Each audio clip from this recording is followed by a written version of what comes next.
Hi guys, good morning, good afternoon. So, kakain tayo ng ngayon, kanin. Kanin.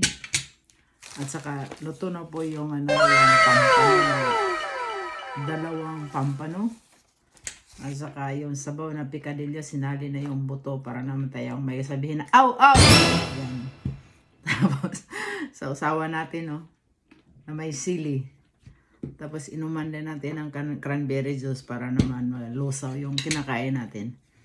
Okay guys, let's eat. Thank you Lord sa mga blessing at sa grasya in Jesus name, Lord. Amen. Thank you so much. Kain na po tayo guys, kain. Magsabaw para malakas yung katawan natin. Ito ay beef na sabaw. Picadillo. Kain guys, kain.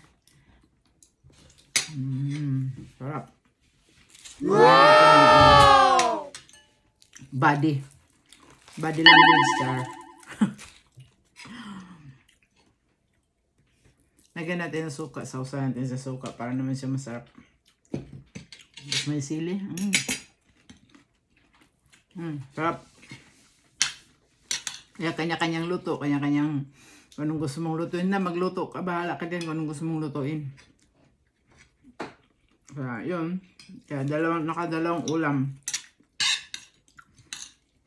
Mas bukas, papasok na naman tayo sa school.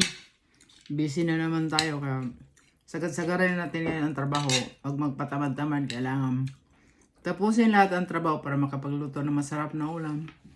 At saka makapag-relax. Yan. Yan lang po ang drama sa buhay. Pag OFW ka, marunong ka mag-isip. Isipin mo lahat kung anong gusto mong gagawin para madali kang matapos at makapag-relax. Bawal ang tamad sa OFW ha. Charot. Bahala na kasi buhay niya. Totoo buhay. Pasensya na po sa mga background ko. Ganyan talaga. Mga resibo. Mga doctor's appointment. Yun. Alright. Okay. Thank you so much. At kakain mo na ako. Tuloy-tuloy ko ng pagkain ko kasi pangit naman kumakain na lagi ka nagsalita para nang wala namang grasya. Sorry Lord, sorry. Okay, kakain ako. Okay. Pinay na pinay talaga ang pagkain, no. Kaya, pampanong prito at saka picadillo. Sausawan, grabe ang sili o kanin. Isang cup lang na siya. Limitado, good talaga yan siya. Alright, bye.